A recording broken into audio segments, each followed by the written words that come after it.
Alors cette année, pour cette 5e édition, vous l'avez entendu, donc il est question de super aliments. Alors de quoi parle-t-on exactement? Peut-être que tout le monde ne sait pas ce que c'est un super aliment. En tout cas, on va essayer, en tout cas avec nos intervenants, de le définir. Des super aliments qui sont en tout cas plein de promesses, qui ont parfois plein de pouvoirs, des pouvoirs magiques ou miraculeux. On verra bien. En tout cas, des super aliments qui, paraît-il, on verra si c'est avéré ou pas, si on peut en tout cas les rendre crédibles, en tout cas, et comment on peut en tout cas s'assurer que c'est vrai ou pas, nous aider à rester jeunes, en tout cas tous à nous aider à rester jeunes et à vieillir un peu moins longtemps. Donc ces super aliments agissent-ils mieux sur les femmes? Alors je vous demande, il n'y a aucun raccourci, il n'y a aucun hasard. Cet après-midi, pour la première fois depuis, c'est la 5e année que j'anime cette conférence, il y a plus de femmes que d'hommes. Donc on va céder la parole en premier au seul homme qui va intervenir cet après-midi. Donc Éric Berlouez, vous avez l'immense privilège de démarrer cet après-midi. Et puis après, on accueillera un certain nombre d'intervenantes, des experts dans la matière, des chefs d'entreprise, des chefs de projets, de produits. Et on découvrira tout au long de l'après-midi ce que sont ces super aliments et comment vous, industriels, éventuellement, vous pouvez les intégrer, en tout cas, dans votre entreprise et dans vos produits. Éric Berlouez, vous êtes agronome de formation, vous êtes sociologue de l'alimentation, vous avez aussi un cabinet, Epistème, c'est ça? Et vous allez essayer de nous définir qu'est-ce qu'un super aliment, ou qu'est-ce que sont les super aliments, puisqu'il y en a peut-être aussi, il y a plein de choses derrière cette appellation. Quel type de définition est-ce? Est-ce que c'est du marketing ou non? Est-ce que c'est, ça répond à des données bien précises? Et puis, qui consomme ces super aliments? Vous essayerez de nous dresser un profil du consommateur du super aliment, et puis on verra peut-être aussi les limites de ce marché. Enfin, on essaiera d'explorer un petit peu tout ce marché des super aliments. Alors on vous laisse la parole pendant 1 heure, et puis après vous laisserez votre place à une femme. Mais oui, très bien. Merci beaucoup Anne pour cette présentation. Bonjour à tous. Merci vraiment très sincèrement de l'invitation, puis de m'accueillir avec cet accueil si chaleureux ce matin à Quimper. Merci beaucoup. Donc, je l'ai intitulé de la manière suivante, des raisons du succès, parce qu'il y a un vrai succès des super aliments, mais il y a, comme c'est souvent le cas dans l'alimentaire, des limites à ce marché des super aliments. La première question, elle a été énoncée à plusieurs reprises. Vous avez dit super aliment. Finalement, de quoi parle-t-on? De quoi s'agit-il? Et vraiment, je me rends compte, comme beaucoup d'entre vous, que ce terme de super aliment, même si on le voit partout, dans les magazines féminins, dans les revues qu'on peut prendre, les revues gratuites qu'on peut prendre chez le pharmacien, il y a quand même une majorité de gens qui, s'ils ont entendu parler de ce terme, ne savent pas de quoi il retourne. Mais je voulais m'arrêter avant de dire ou d'essayer de dire ce que ça pourrait être, les super aliments. Moi, ce qui j'avais trouvé intéressant, c'est de me dire que pour une fois, j'allais dire, on a un terme qui est simple, super aliment, qui est quand même positif. Super, c'est super pouvoir, super héros, etc. Et qui est évocateur. C'est-à-dire quand on entend le terme super aliment, j'imagine que ça évoque des choses qui sont plutôt positives.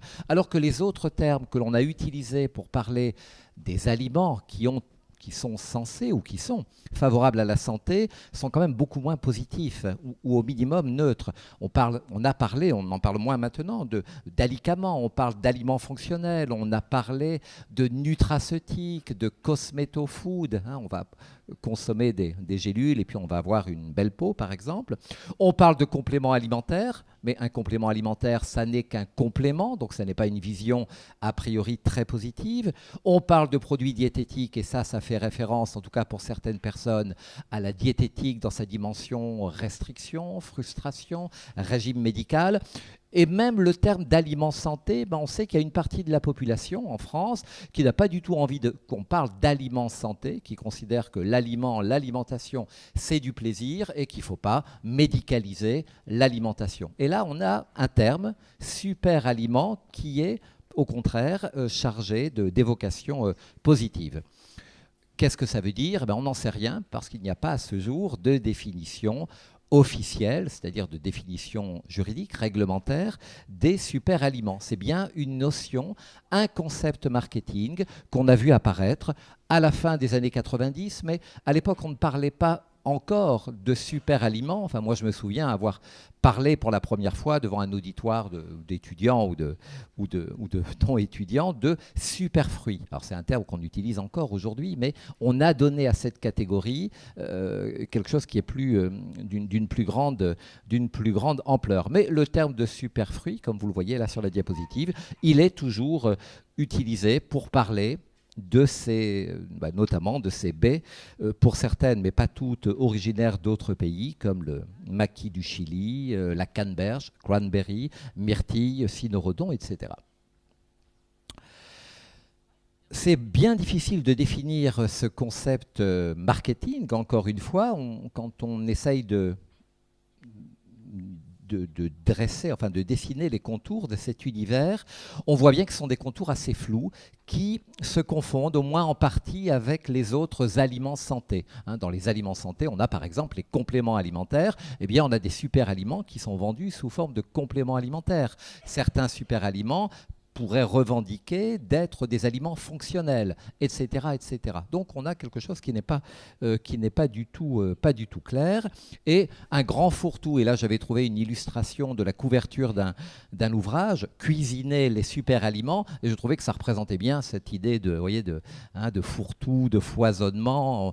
Je ne sais pas si vous reconnaissez bien, mais on voit des graines, on voit des tomates, on voit du persil, etc., etc. Donc, un fourre-tout, un ensemble vraiment très hétérogène, on va voir un tout petit peu plus dans le détail dans quelques instants, très hétérogène et très hétéroclite. Alors évidemment, dans ce fourre-tout, on a des produits, des aliments, des super aliments dont les vertus santé sont probablement très variables. Certaines sont attestées par la littérature scientifique depuis longtemps, et puis d'autres n'ont peut-être de super aliments que le nom. Donc c'est difficile de s'y retrouver.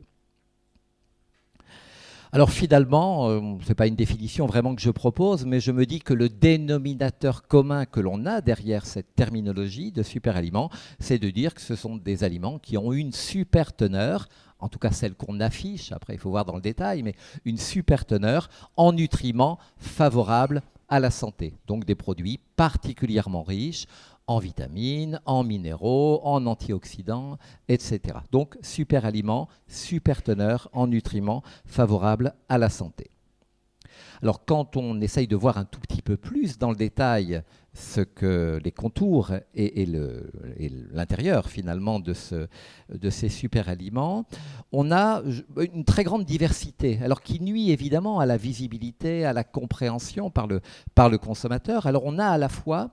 Enfin, aujourd'hui, il suffit de feuilleter des magazines, par exemple, pour voir qu'on a des aliments, j'appelle bien de chez nous, ou s'ils ne sont pas bien de chez nous, en tout cas qui font partie de notre paysage alimentaire depuis longtemps, comme le chocolat.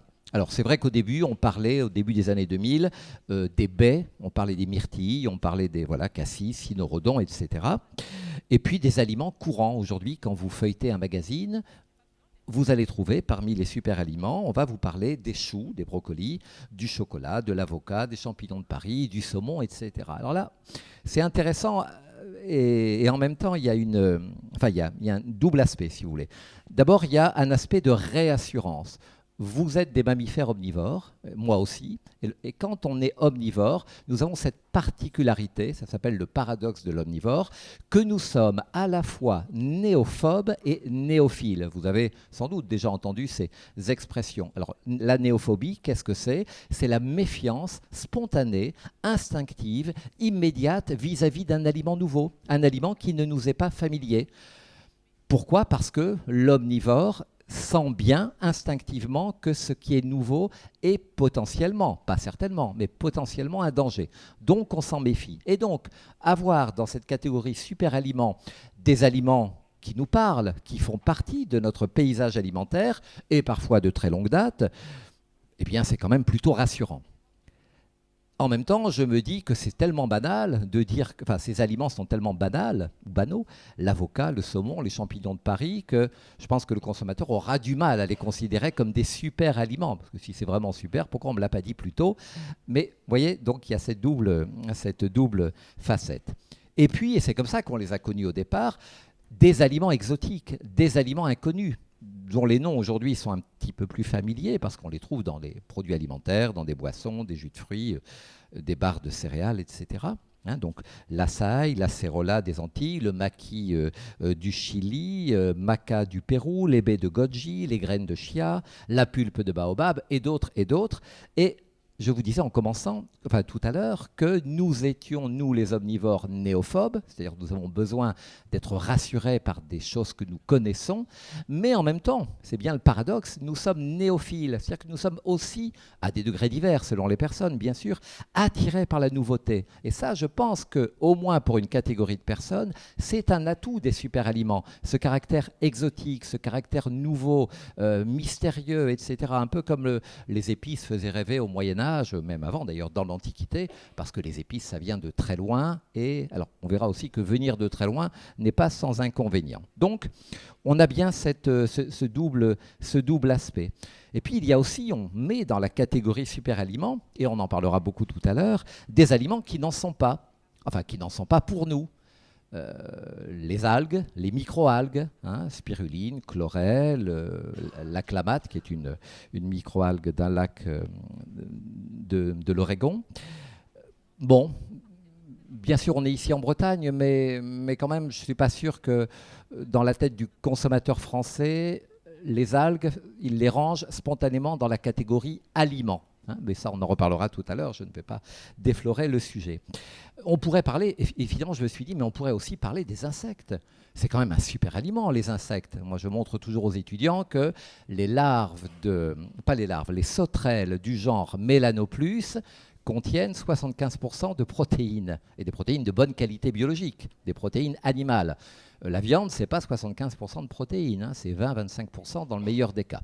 Pourquoi ne pas parler de superaliments à propos des insectes, à ce compte-là, sur l'aspect protéines animales. Mais c'est vrai que pour nous, les insectes, pas plus que les algues, ne sont, comme le disait Claude Lévi-Strauss, des aliments bons à penser. Ça ne fait pas partie de notre catégorie du mangeable. On a le mangeable et le non mangeable. Dans le non mangeable, il y a en partie ce qui n'est pas comestible, mais il y a aussi beaucoup de choses qui sont comestibles. Tout le monde sait bien que les Japonais, les Mexicains, les Africains consomment depuis la nuit des temps des algues, et que d'autres, et partout dans le monde, il y a des centaines de millions de personnes qui consomment des insectes, pas parce qu'ils crèvent de faim, mais comme des friandises, parce qu'ils adorent ça. Donc on a bien cette dimension culturelle, et c'est un point clé, l'acceptabilité culturelle de certains super aliments. Voilà, mais j'ai représenté, parce que j'aime beaucoup, Claude Lévi-Strauss, qui est décédé en 2009. Ici, vous l'avez en 2005, 97 ans. Il a dû se gaver de super aliments pour être aussi en forme à 97 ans. Et donc, c'est Lévi-Strauss qui est l'auteur de cette phrase, de l'expression, que je cite souvent, qui disait, après avoir observé les populations, notamment d'Amazonie, du Brésil, des Indiens d'Amazonie, pour être consommés, c'est-à-dire que pour que le mangeur accepte de les ingérer, de les incorporer, l'aliment ne doit pas seulement être bon à manger. Oui, s'il a vraiment un goût absolument repoussant, ça va le faire, mais il doit aussi être bon à penser. C'est-à-dire, est-ce que les algues, est-ce que les insectes, ou est-ce que peut-être d'autres super aliments un peu bizarroïdes, est-ce qu'ils sont bons à penser? C'est-à-dire, est-ce que spontanément, on va les mettre dans la catégorie du mangeable, mais du culturellement mangeable? Biologiquement, c'est mangeable, mais culturellement, c'est autre chose.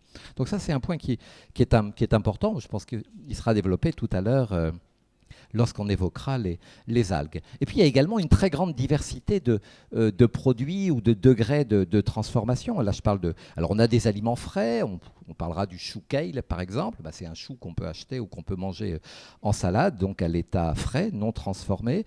Et puis on sait bien qu'on a aujourd'hui des super aliments qui sont des ingrédients de bars, de bonbons, les jus, les smoothies, etc., des compléments alimentaires. Ici, vous en avez quelques exemples. Et puis, on trouve des super aliments aussi dans des produits cosmétiques, dans des shampoings. Cela, il vaut mieux pas les consommer, mais on les intègre là.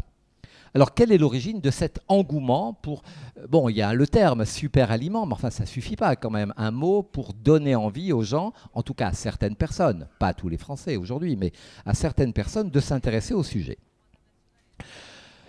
Comme souvent, les tendances alimentaires, les modes alimentaires, c'est quand même une réalité. Ça vient des États-Unis, particulièrement de la côte ouest plutôt, des États-Unis, et puis des grandes villes comme New York, etc. Cette superfood, ça c'est vraiment tendance aux États-Unis depuis la fin des années 90, le début des années 2000. Et ce qui est intéressant, c'est qu'on voit avec les superaliments, ce que l'on voit avec le sans gluten, par exemple, c'est qu'il y a une popularité qui est...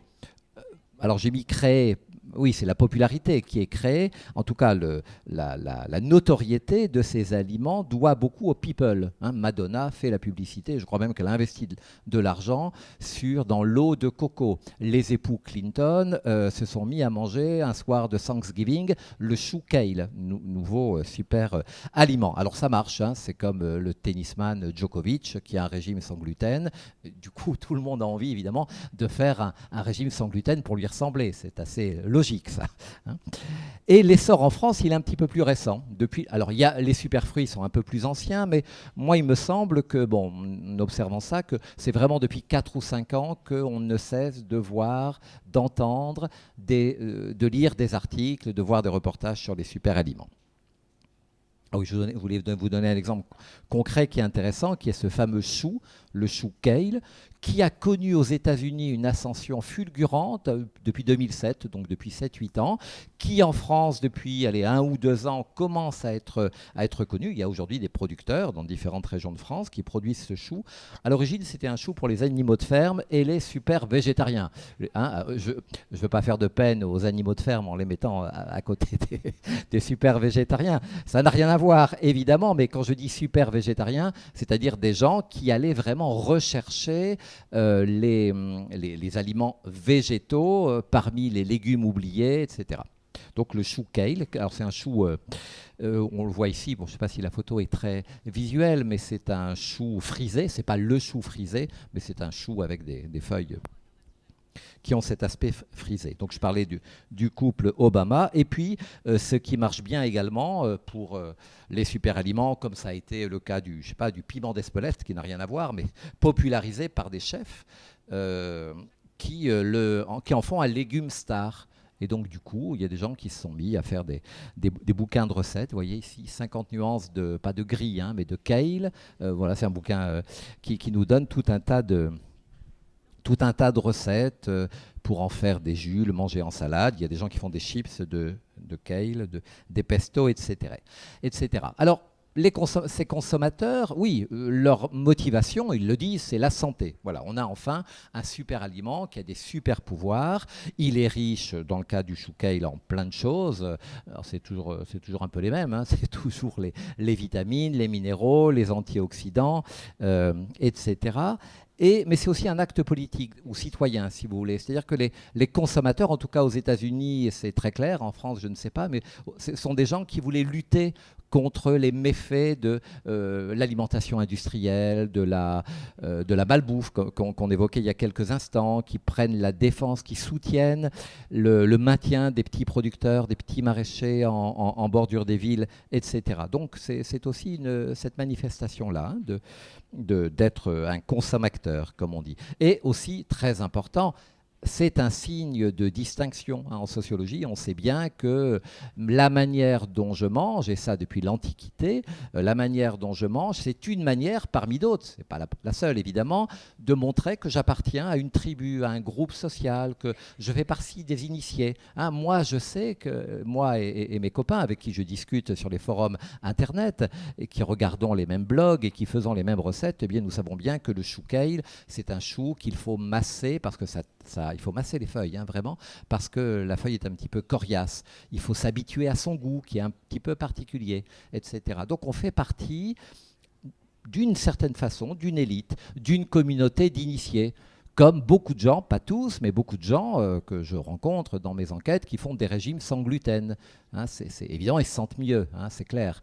Mais il y a aussi l'idée, c'est pas la seule motivation, mais parmi leurs motivations, de dire on fait partie d'un groupe qui se distingue par sa manière de manger, Alors, il y a la tribu des sans gluten, il y a les adeptes du régime paléolithique, il y a les sans lactose, no milk, les végétaliens et surtout flexitariens, c'est-à-dire les végétariens à temps partiel. Ça, il y en a de plus en plus. C'est-à-dire, on mange la semaine, on ne mange pas de viande à la maison, mais le week-end, au resto, avec les copains, on n'est pas prêt à renoncer à la viande. Donc, on est des végétariens flexibles. Ça, c'est une tendance, ça, c'est pas une mode. Le gluten, peut-être c'est une mode quand même. Et donc, effet de mode qu'on retrouve dans les super-aliments. Alors, on parlait beaucoup, on parle encore aujourd'hui, évidemment, ça n'a pas disparu, mais en 2013, voilà, les baies de goji, mais qui étaient arrivées avant, bien évidemment. Et puis ensuite, on a parlé donc de ce fameux chou kale. Il y a beaucoup d'articles dans les journaux et de reportages sur ce chou que je viens d'évoquer, qui est aussi un chou dont qu'on a également appelé, j'ai oublié de vous le dire, comment ils l'ont appelé, le bœuf végétal ou quelque chose comme ça. Hein. Et là, on est justement dans la tendance réduction de la consommation de viande, végétalisation de l'assiette. Donc on met en avant les protéines végétales.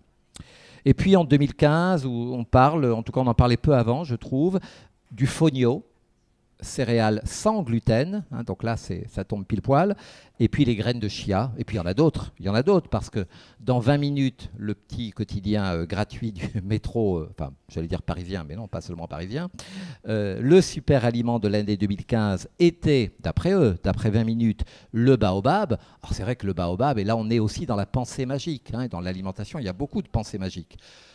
Le baobab, c'est l'arbre sacré des Africains. Puis c'est quand même un arbre qui est magnifique, qui se voit. Et c'est surtout un arbre qui peut vivre, dit-on, 500 ans. Non, plus que ça, 1000 ans. Voire même, certains disent, 2000 ans. Donc vous voyez bien l'image de la longévité de l'arbre. Je vais incorporer de la longévité, de la jeunesse éternelle, si je mange les pulpes du baobab. Ce qui n'enlève rien aux atouts nutritionnels. Mais vous savez bien, on ne mange pas des aliments, on mange des aliments, mais on ne mange pas que des nutriments, loin de là. On mange du rêve, du symbole, de l'imaginaire, des tas de choses, quoi, de la distinction sociale, comme on l'a vu. Bon, alors il y a l'ashitaba, ça c'est un petit peu plus récent, on nous dit dans la publicité, oubliez le chou kale et les graines de chia, c'est fini, c'est has-been, vous n'êtes plus tendance, vous n'êtes plus à la mode si vous continuez à consommer du chou kale et des graines de chia, mais voilà, c'est ashitaba, donc c'est un végétal originaire de, je ne sais pas trop ce que c'est, hein, du Japon, mais voilà, du Japon, ça aussi, c'est pas évidemment, c'est pas sans intérêt de le noter. Donc il y a un engouement, c'est absolument pas chiffré, mais on voit bien que ces aliments, ils commencent depuis quelques années à être présents, de plus en plus présents. Alors justement, c'est vrai que Anne, oui. Est-ce que justement il y a un engouement? Quelles sont les personnes? Est-ce qu'il y a un profil type? Oui, alors on va voir effectivement je pense qu'il y a un profil type. On a du mal à le cerner de manière très très précise, mais et on va le voir d'ailleurs avant en voyant quelles sont les promesses de ces super aliments. C'est-à-dire ils ont des super pouvoirs. Hein. Voilà, et c'est quoi ces super pouvoirs? Alors évidemment, c'est la santé. Hein, c'est d'abord ça qui est mis en avant. La santé, et on vous parle en termes savants de prévention des pathologies du vieillissement. Donc les gens entendent vieillissement, évidemment. Le reste, c'est le mot. Hein, c'est comme quand on vous parle du stress oxydatif, qui fait référence à la formation de radicaux libres. Les gens entendent stress, hein, donc c'est clair. Donc ça marche parce que la santé est une préoccupation réelle et en forte croissance. J'y reviendrai tout à l'heure. Autre promesse, oui, mais ce n'est pas la santé dans 40 ans, parce que dire à une jeune mère de famille, par exemple, que si elle consomme au petit déjeuner sa dose de graines de chia dans son jus d'herbe ou de blé, ça lui évitera peut-être dans 40 ans d'avoir un accident cardiovasculaire, elle n'y est pas encore vraiment sensible. Et les adolescents, évidemment, encore beaucoup moins. Donc quand on parle de santé, en tout cas la perception de la santé qu'ont nos concitoyens, c'est vraiment le bien-être. C'est-à-dire c'est la santé ici et maintenant. C'est être en forme, c'est l'énergie, c'est la vitalité, qui est un mot très important, mais tout de suite. Et c'est la performance, parce que notre société, qu'on s'en réjouisse ou qu'on le déplore, c'est une société qui met en avant la performance, alors sur tous les plans, il faut être performant dans la vie privée, dans la vie professionnelle, bien sûr, dans la vie privée. Donc performance physique, intellectuelle et sexuelle. Quand vous décryptez, quand vous lisez tout simplement les annonces, les publicités pour des super aliments, vous retrouvez ces termes-là. Hein, je ne les ai pas inventés, c'est ceux qui sont mis en avant. On parle également assez souvent, pas pour tous les super aliments, de renforcement de l'immunité. Voilà, de manière assez vague évidemment, on ne peut pas être beaucoup plus précis, mais c'est un terme là encore qui pour le consommateur est un terme parlant. L'immunité, c'est résister aux agressions extérieures dans un monde qui est anxiogène, dans un environnement urbain. 4 Français sur 5 n'habitent pas tous ici, hein, à la quasi-campagne, au bord de l'Odé, mais vivent dans une ville, un espace urbain qu'ils ressentent comme agressif. Il y a la résistance au stress. Souvent, vous voyez dans les publicités, c'est bon pour le moral. Donc ça, c'est bon pour le moral, j'achète. Et puis amaigrissement, minceur. Il y a quelques jours, il y a quelqu'un qui me disait, moi ce que je trouve, et j'avais pas pensé à ça, qui me dit, moi ce que je trouve bien dans les super aliments, c'est que comme c'est hyper concentré en nutriments, bah, du coup on mange moins, donc on contrôle son poids. Vous voyez ? Donc, et on sait bien qu'évidemment la minceur, le corps svelte, etc., c'est une des attentes importantes des consommateurs par rapport à leur alimentation. Et puis donc la jeunesse, la beauté éternelle, il y a il y a aussi les effets aphrodisiaques. Hein. Moi, sur un marché parisien, je vais tout vous dire, je l'avoue, j'ai acheté, il y a déjà 3 ans, je ne connaissais pas une boîte de maca vendue par 2 Péruviens qui étaient là et qui me disaient, entre autres arguments, c'est pas pour ça que je l'ai acheté, que c'était le Viagra des Incas. Alors, il faut s'habituer au goût. J'ai acheté la boîte, j'ai payé cher, je me souviens, j'ai pas trop. Voilà, mais là, c'était la curiosité. Ça, c'était la néophilie qui avait fonctionné. Mais c'est pas nouveau en même temps, les effets aphrodisiaques. C'est-à-dire, depuis la nuit des temps, tout ce qui est rare, tout ce qui est précieux, coûteux, on lui attribue des vertus aphrodisiaques. Le safran, qui est encore aujourd'hui la denrée alimentaire la plus chère du monde, c'est quand même entre 30 et 40 euros, pas le kilo, le gramme. Donc 30 000 à 40 000 euros le kilo. Le safran que vous achetez ici en France, en Bretagne, il y a peut-être des producteurs de safran, dans le Lot, etc. Mais c'est hors de prix. Évidemment, on en utilise très peu. Eh bien, le safran, dès l'origine, dans l'Antiquité, eh bien, c'était déjà un aphrodisiaque. Hein. Zeus, le patron des dieux grecs de l'Olympe, il s'étendait tous les soirs sur une couche parsemée de safran. Bon, c'est pas pour vous donner des idées, ça coûte cher quand même. Et ça marche pas surtout, je peux vous le dire. Et alors, il y a un philosophe et un anthropologue italien qui dit quelque chose qui est très simple et je trouve très intéressant, très éclairant. Il dit, dans nos sociétés occidentales post-industrielles, post-modernes, je ne sais plus comment il dit, qui a vu les religions s'effondrer, enfin en tout cas beaucoup diminuer, diminution de la pratique religieuse, etc., et de l'influence de l'Église, de moins en moins de personnes croient dans le salut de l'âme. Hein. Le but de la vie, c'est pas de sauver son âme pour pas aller en enfer. On ne croit plus, ou tout le monde ne croit plus, à la vie éternelle. Et donc, il a fallu remplacer ce vide, à la nature humaine ayant horreur du vide.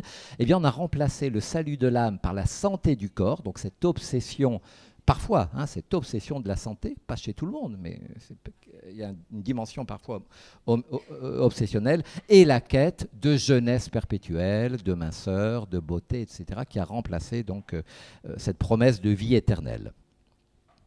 Alors c'est dans ce contexte-là, à mon avis, qu'il faut analyser les choses. Alors c'est vrai qu'il y a des gens pour rester en bonne santé qui croient beaucoup aux super-aliments, il y en a d'autres qui croient plutôt aux vertus de l'activité physique.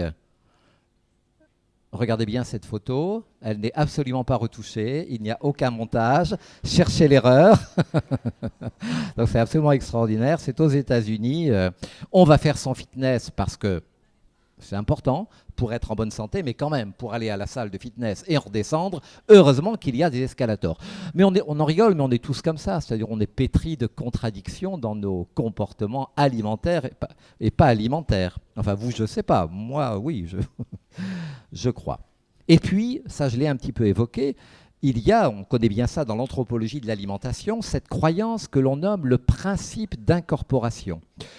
Donc, ce sont les ethnologues du 19e siècle qui, lorsqu'ils observaient les oui, la vie, on va dire tout simplement des peuples qu'on appelait à l'époque, on ne dit plus comme ça évidemment aujourd'hui, les sauvages, les peuples primitifs, etc., avaient remarqué qu'ils avaient cette croyance, c'est-à-dire cette croyance qu'ils ont appelée le principe d'incorporation.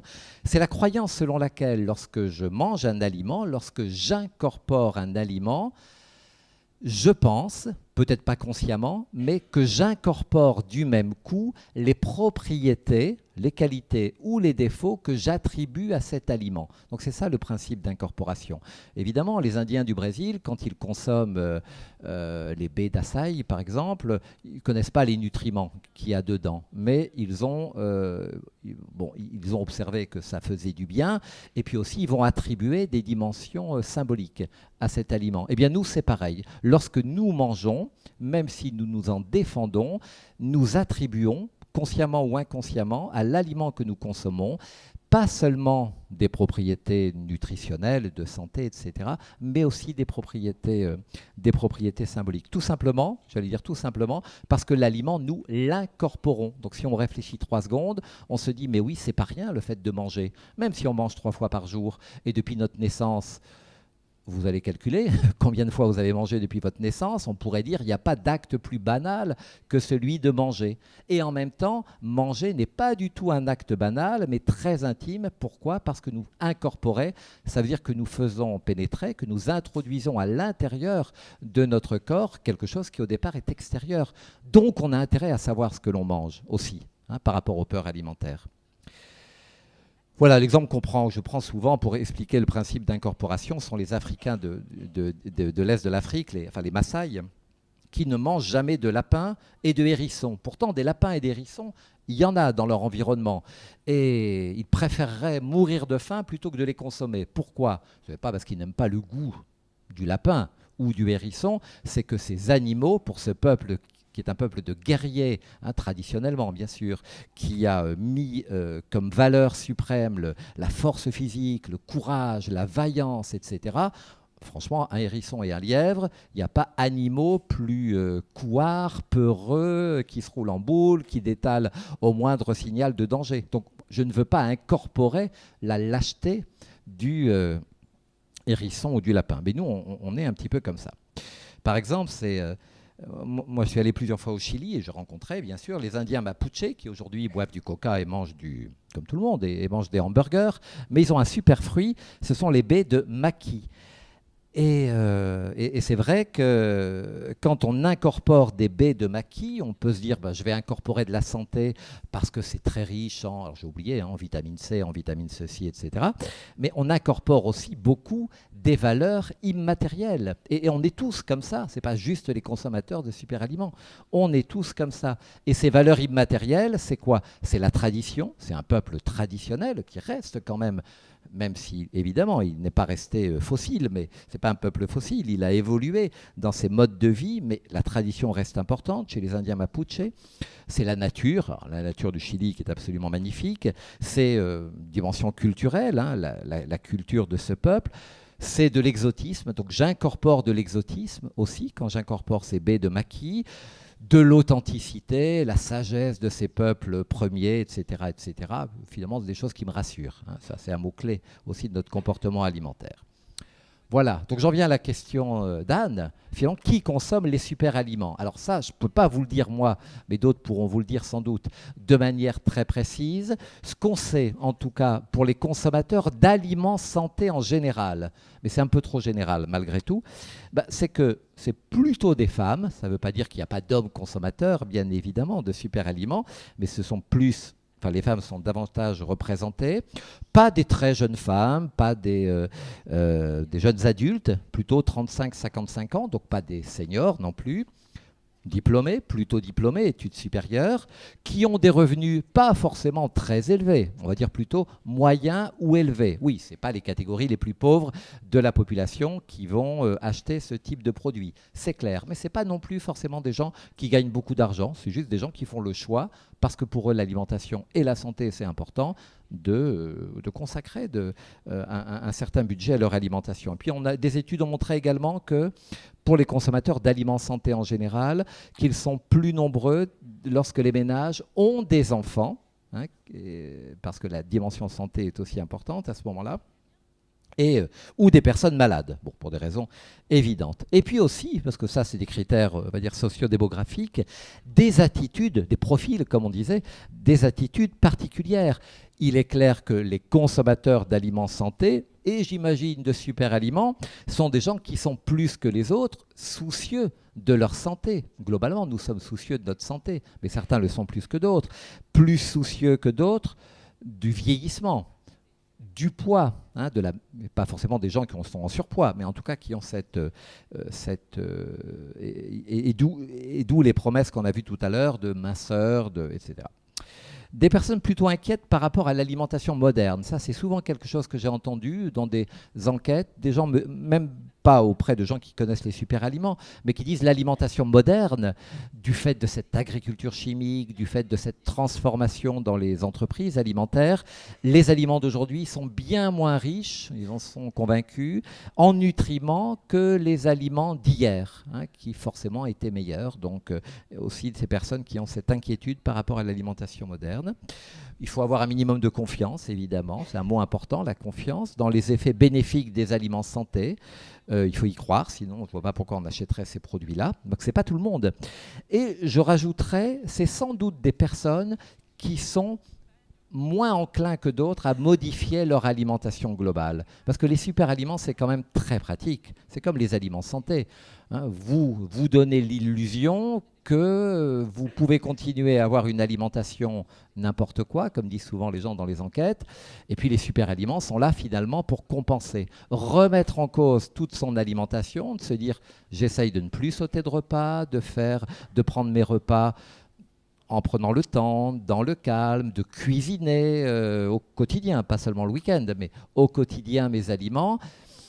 Bon, tout le monde n'est pas prêt à ça. Et c'est vrai que les super-aliments apportent cette, moi je pense c'est un peu illusoire, mais cette illusion que l'on peut compenser disons, un style d'alimentation qui n'est pas super là pour le coup. Et puis je vous disais peut-être aussi, mais là il faudrait creuser, des gens attirés par les produits nouveaux, par les produits exotiques. Moi j'avais constaté, mais de manière qualitative, donc je ne peux pas l'affirmer, mais que des gens qui ont beaucoup voyagé, par exemple, eh bien, ils sont vraiment attirés par ces produits qui sont, pour les super-aliments exotiques, qui sont évocateurs des pays dans lesquels ils sont allés ou ils rêveraient d'aller. Alors, qu'est-ce qu'on peut dire à partir de tout ça sur le marché des super-aliments, sur ses opportunités et sur ses limites? La santé, c'est quand même d'abord la première promesse, hein, mais la santé au sens de bien-être, hein, on l'a vu, hein, de forme, de vitalité, ici et maintenant. Il y a des tas d'enquêtes, d'études, j'en ai mis une parmi d'autres, hein, qui montrent qu'il y a vraiment cette préoccupation de santé. Là, la question posée était, les questions de santé vous préoccupent de plus en plus, de plus en plus. Est-ce que vous êtes tout à fait d'accord, plutôt d'accord, etc. Oui, 54%. Ce n'est pas les questions de santé vous préoccupent, c'est les questions de santé vous préoccupent de plus en plus. Oui, répondent un Français sur deux. Et les autres, on sait qu'ils se préoccupent aussi de leur santé. Évidemment, ça dépend beaucoup de l'âge, mais justement, la population française, elle vieillit. Hein, vous l'avez ici, ça c'est aujourd'hui, enfin aujourd'hui en 2014, donc c'est un peu plus sans doute. En 2015, l'espérance de vie à la naissance, 85 ans, un peu plus pour les femmes. Les hommes, 79. Il y a un écart, mais cet écart est en train de se réduire. Il y a une dizaine ou une quinzaine d'années, il y avait plus de 7 années d'écart d'espérance de vie entre les femmes et les hommes. Donc, voilà. Et on sait bien que une population qui vieillit, c'est à mettre en relation avec ce que je viens de dire, la sensibilité à la santé. Elle augmente avec l'âge. Un adolescent n'est pas hypersensible à sa santé future. Mais quand on avance en âge, et même quand on n'est pas très vieux, eh bien, on est plus sensible aux notions de prévention, à la nécessité de faire de l'activité physique, de bien manger, etc.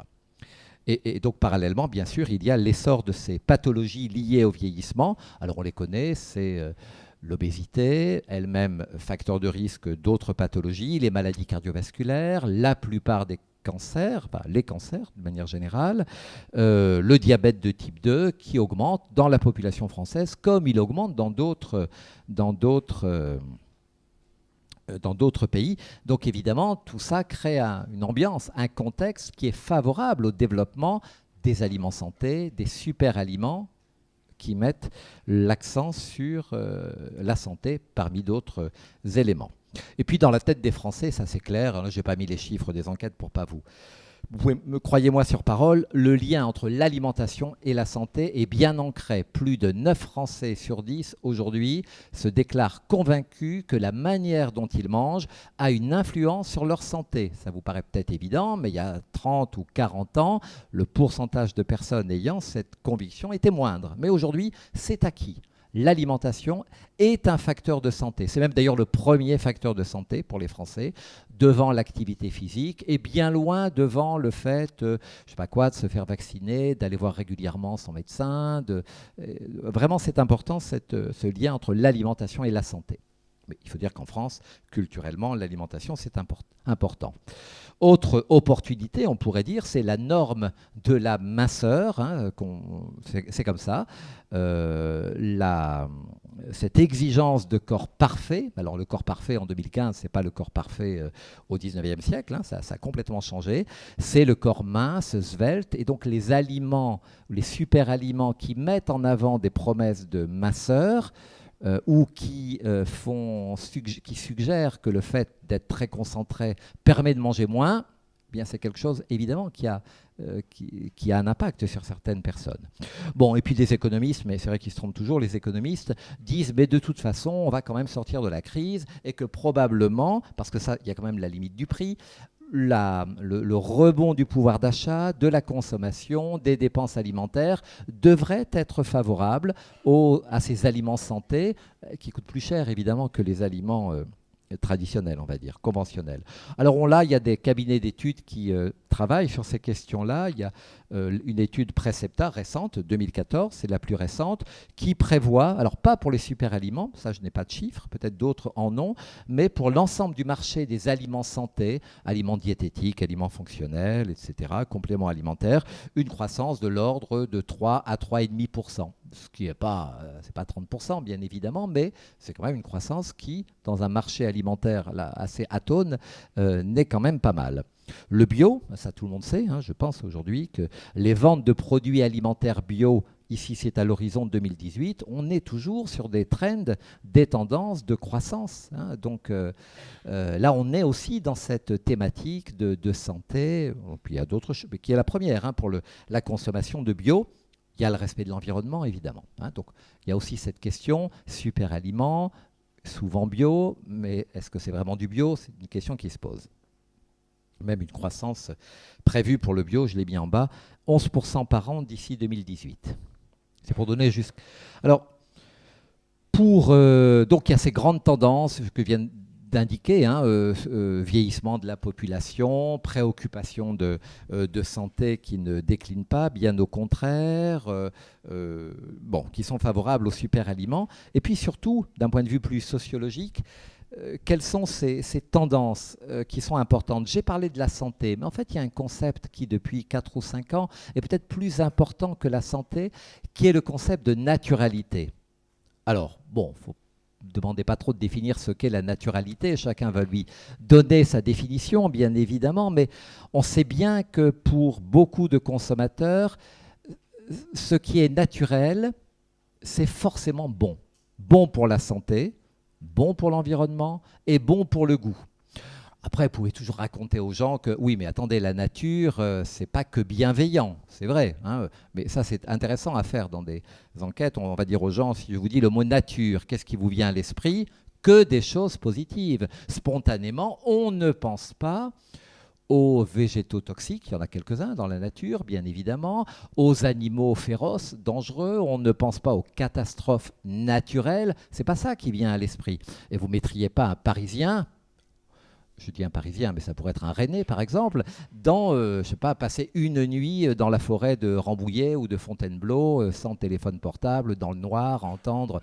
Donc cette nature, en fait, on en est complètement coupé, et c'est bien pour ça qu'on la fantasme, et c'est bien pour ça qu'on l'idéalise, qu'on rêve de cette nature. Et donc les aliments, super aliments ou aliments santé, qui mettent en avant ce caractère de naturalité, eh bien, c'est parlant, en tout cas pour un certain nombre de nos concitoyens. Donc les superaliments sauvages ou cultivés selon des méthodes douces, bio ou traditionnelles, évidemment, c'est mieux que les aliments industriels, que les aliments transformés par les industries alimentaires, et que les compléments alimentaires, c'est beaucoup mieux. Et justement parce qu'on les perçoit, je vous l'ai dit tout à l'heure, comme une alternative face aux aliments appauvris, que l'on considère comme appauvris lorsqu'ils sont, qui sont les aliments de l'agriculture conventionnelle. Et en même temps, les Français, c'est une caractéristique française, ont peur du chimique. Ça, c'est sûr que les premières peurs alimentaires, aujourd'hui, alors de temps en temps, c'est les OGM ou c'est la vache folle à l'époque, mais c'est le chimique, c'est les résidus de pesticides dans les fruits et les légumes. Donc, vraiment, la naturalité, c'est quelque chose qui est une attente. Et puis il y a un autre point qui est aussi le végétal, c'est que ces aliments santé, à quelques exceptions près, on va vous parler d'un miel de Nouvelle-Zélande, de la gelée royale, du pollen comme super aliments, mais ce sont des végétaux. Et ça c'est très intéressant, parce que le végétal, comme je vous disais tout à l'heure, la nature a une image spontanément positive et que positive. Si vous demandez aux gens, citez-moi des aliments que vous associez spontanément à l'idée de nature, ils ne vont pas vous dire entrecôte de bœuf, je sais pas quoi, saumon. Non, ils vont vous parler de fruits, de légumes, d'herbes aromatiques, surtout, peut-être, dans une moindre mesure quand même, de céréales et de légumes secs. Donc, voilà, le végétal est associé depuis longtemps dans nos représentations collectives. Le végétal est associé à la nature. Et c'est vrai que je me rappelle, moi je travaille sur l'histoire de l'alimentation, que le paradis terrestre, enfin je me rappelle, c'est une façon de parler, mais que le paradis terrestre est végétarien. N'oublions pas ça. Adam et Ève vivent en parfaite harmonie avec les animaux sauvages qui sont très bienveillants à leur égard. C'est plus tard que Dieu donne à l'homme l'autorisation de manger de la viande et à commettre cet horrible meurtre alimentaire qui consiste, pour manger de la viande, à tuer un animal. Donc il y a des questions d'éthique également. Donc consommer du végétal, c'est plus éthique que de consommer de l'animal. Je n'ai pas besoin de vous faire un dessin. Vous savez bien qu'aujourd'hui, même si les Français ne basculent pas dans le végétarisme de manière massive, il y a quand même de plus en plus de questions qui se posent, qui sont posées sur les droits des animaux, sur la légitimité morale d'élever des animaux, surtout dans des conditions pas super, de les abattre, etc. Donc là, on a vous voyez, ça, c'est des choses qui sont des atouts, qui touchent qui sont assez profonds. Bon, là, j'avais mis, pour en mettre quand même quelques-unes, une enquête récente de février dernier. Quel rôle jouent ces allégations pour vous inciter à acheter davantage certains produits alimentaires sans OGM? Mais pourquoi? Parce que les OGM, ce qui fait peur dans les OGM, c'est pas tant ou c'est pas seulement l'impact possible sur la santé humaine, c'est pas tant ou pas seulement l'impact sur l'environnement, c'est le fait que les OGM sont perçus comme une manipulation de la nature, des lois de la nature, et ça on n'aime pas. Vous voyez cette idée de bricoler la nature, et puis après on trouve 100% naturel, après on trouve sans arôme artificiel, c'est la naturalité. Ça n'est qu'après qu'on va dire ce qui m'incite à acheter des produits alimentaires, c'est que c'est allégé en sucre, en matière grasse, etc. Vous voyez, donc on n'est plus dans la santé là. Enfin, on est plus que dans la santé. On est dans la naturalité qui, oui, la santé va être la conséquence de la naturalité. Si je mange des produits que je perçois comme naturels, c'est bon pour ma santé. Bon, on a parlé de la dimension exotique, culturelle, ça j'ai donné des exemples, les graines de chia qui viennent d'Amérique du Sud, les baies de goji qui viennent de Chine, voilà, le maquis du Chili, maca du Pérou, etc. Et puis en même temps, il y a aussi les super aliments indigènes, je le disais en commençant, qui peuvent, eux, incarner un terroir, une tradition, une authenticité, etc. Alors tout ça, toutes ces tendances émergentes de la consommation alimentaire, le végétal, bon, il y a la transparence dont je n'ai pas parlé, mais qui est tout à fait importante, la proximité, mais qui peut être une proximité humaine, de connaissance de qui a produit, ils ne sont pas forcément proches géographiquement, la naturalité, la tradition, et puis d'autres choses répondent à ce besoin de réassurance du consommateur qui est inquiet, à tort ou à raison, mais qui est inquiet quand il a une assiette sous les yeux. Ce qui ne l'empêche pas de manger, Dieu merci, enfin, je trouve, hein, en tout cas en France, mais toutes les enquêtes montrent que 2 Français sur 3 se déclarent inquiets quant au contenu de leur assiette. Alors on va terminer sur, il me reste 5 minutes, hein, sur les limites du marché. Alors les limites du marché, c'est le risque de déception quand même. Déjà le premier truc, il y a tellement de promesses, quand on regarde aujourd'hui les annonces, les publicités, il y a tellement d'attentes également. Hein. On a vu de forme et de bien-être et de vitalité, mais aussi on l'a vu, de jeunesse éternelle, etc., que la déception risque d'être à la hauteur des attentes et des promesses démesurées qui sont faites. Donc là, c'est embêtant, et surtout qu'aujourd'hui, quand il y a une déception, tout le monde, toute la planète entière est au courant. Bon, ça, c'est l'effet, évidemment, Internet et réseaux sociaux, mais c'est quand même une réalité, et aussi une réalité qui fait que l'avis de quelqu'un dans la salle, aussi digne de respect soit-il, l'avis personnel aura autant d'importance, une fois que c'est balancé sur les réseaux sociaux, que 25 ans, je sais pas quoi, d'études de l'INRA ou de vos organismes sur les bienfaits santé d'un aliment.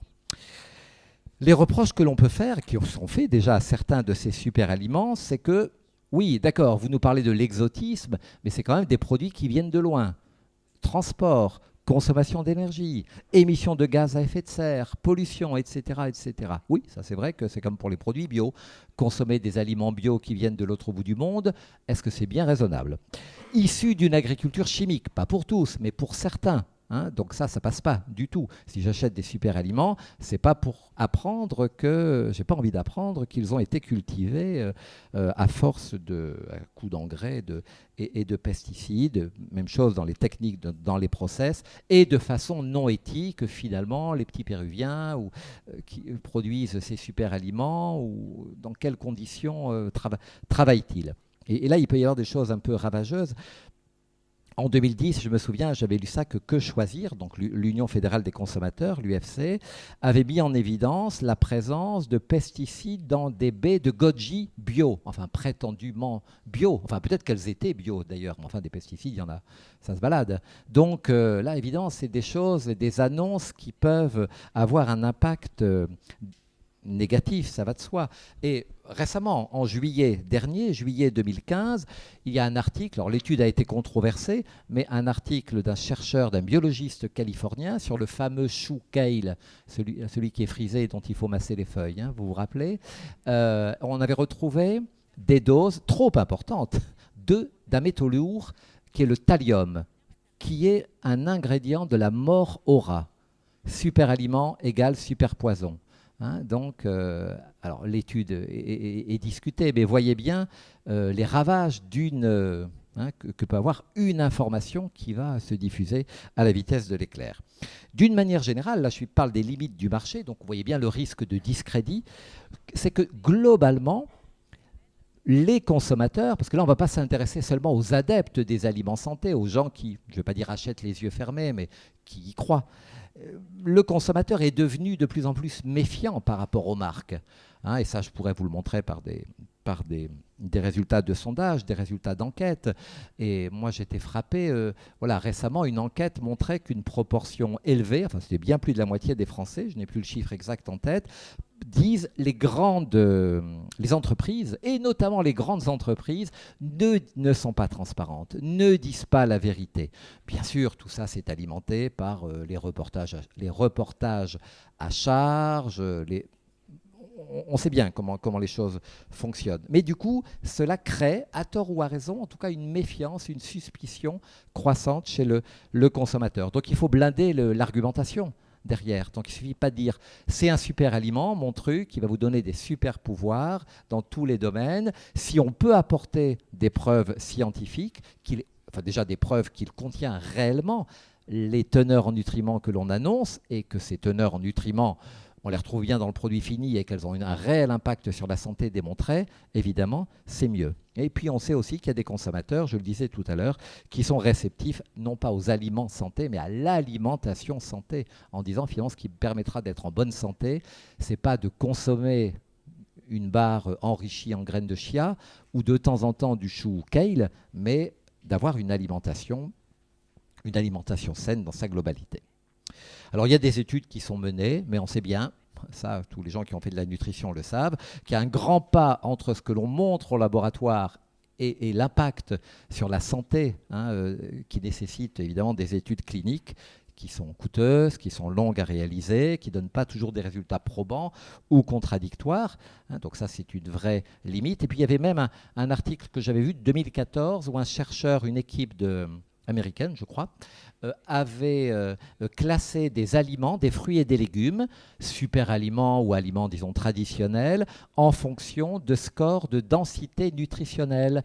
Donc, ils font des scores qui agrègent les teneurs en tout un tas de nutriments. Et là, on voyait, c'est à ce que j'indiquais en bas en rouge, que le cresson, le chou chinois, les épinards, la laitue, enfin vraiment des aliments hyper courants et quand même bon marché, sont bien supérieurs, d'après cette étude, en termes de qualité nutritionnelle, d'intérêt nutritionnel, au fameux chou kale qui est complètement à la mode, qui fait fureur aux États-Unis et qui commence à être un peu connu en France. Voilà, je vais terminer juste en rappelant, si vous permettez. On a commencé à 14h05, donc j'irai. Voilà. Non, j'en ai vraiment pour 1 minute. Finalement, les super-aliments, ce n'est pas si récent. Moi, je m'intéresse à l'histoire de l'alimentation. J'écris et je fais des conférences là-dessus. Et samedi dernier, je faisais une conférence en Charente sur la santé par l'alimentation au Moyen-Âge. On ne parlait pas de super-aliments, mais il y avait déjà des super-aliments. Vous avez, certains d'entre vous, certainement, entendu parler, pas depuis très longtemps sans doute, d'Hildegarde de Bingen. Vous ne l'avez pas connue parce qu'elle a vécu au XIIe siècle. C'est l'époque d'Aliénor d'Aquitaine. Il y a eu des grandes femmes à cette époque-là, au Moyen-Âge, qui ont laissé vraiment une trace marquante près d'un millénaire après. Donc Hildegarde de Bingen, c'est une religieuse. C'est une Allemande. En France, on ne la connaît que depuis quelques années. Fondatrice de monastères, musicologue, mystique, bien sûr. Et puis, elle s'est beaucoup intéressée à la médecine traditionnelle. Et elle avait 3 aliments santé, 3 super aliments. Le fenouil, l'épeautre, et le dernier, ce sont les châtaignes. Alors elle le justifie, évidemment. Alors peut-être que son argumentation n'est peut-être plus très recevable scientifiquement, encore qu'il y a des choses qui ne sont pas du tout idiotes. Mais vous voyez, pour le fenouil, sa graine est bonne à la santé de l'homme. De quelque façon qu'on le mange, il rend le cœur joyeux. Donc, vous voyez, c'est la santé mentale, ça. Il procure une douce chaleur, une bonne sueur et il assure une bonne digestion. Alors, au Moyen-Âge, être en bonne santé, ça veut dire bien digérer, c'est super important. L'épeautre, un excellent grain de nature chaude. Oui, on est à l'époque où on catégorise les aliments en chaud, froid, sec ou humide. Gros et plein de force. Donc, on retrouve bien cette idée. Il donne une chair de qualité et fournit du sang de qualité. Donc on a envie de manger de l'épeautre, bien évidemment. Et enfin, c'est le dernier conseil que je vous donne, enfin que vous donne Hildegarde de Bingen, à propos des châtaignes, mangez-en souvent et votre cerveau se développe. Ah oui, on en a besoin, c'est vrai. Et vos nerfs se fortifient et ainsi passera le mal de tête. Donc vous voyez, depuis l'origine du temps, l'homme a été spontanément attiré par cette idée de super aliments ou d'aliments qui pouvaient avoir un impact sur leur santé qui allait de ce fait se démarquer des autres. Voilà, merci beaucoup. Merci Eric Berlouez. Et juste pour compléter ce que vous venez de dire, vous savez qu'il y a des stages pour apprendre à manger. Il y a des stages ? Oui, comme dans la région au sud de Rennes, dans la région de Plouermel. Régulièrement, il y a visiblement des sessions. On peut apprendre justement à... Oui, et maintenant il y a des bouquins, et maintenant il y a effectivement des cosmétiques. Hildegarde de Bingen, c'est très à la mode, mais c'est très intéressant. Vous allez garder le micro, juste on va laisser Stéphanie Ledonge s'installer. Quel type, voilà, juste le temps qu'elle s'installe, quel type de super aliments vous consommez, vous ? En fait, moi j'ai pas vraiment de... En fait, vous en parlez très bien, mais vous en consommez pas, c'est ça ? Non. Je cherche. Alors, bon, il se trouve qu'effectivement, à la maison, on fait quand même un peu attention à ce qu'on mange. Mon épouse est nutritionniste. Hein. Mais Ah, quand ben même, voilà. mais originaire du Sud-Ouest. Donc tout va bien. Donc voilà. Mais c'est vrai que du coup, on a plutôt on est plutôt dans une démarche d'alimentation. Et parce que vous n'en Alors les consommez super pas aliments, parce ça que va être des légumes, ça va être, mais pas tous les jours évidemment, parce que vous n'en on peut consommez toujours. pas parce que voilà, vous connaissez un peu l'envers du décor et que vous C'est super pas- pouvoir Là, et je suis pas puis du supercherie naturel ou très non? actif. Non, moi c'est plutôt parce que voilà, spontanément, l'idée d'avoir plutôt une alimentation santé que d'avoir une alimentation constituée de tel ou tel aliment santé, ça me plaît mieux. Voilà, comme ça dans le. Bon, bah, C'est merci. vraiment pour ça. Alors merci. Vous allez pouvoir prendre la place de Stéphanie. Vous allez lui donner le micro. Voilà. Ici, là, vous allez pouvoir vous asseoir ici. Puis après, vous retournerez avec nous tout à l'heure.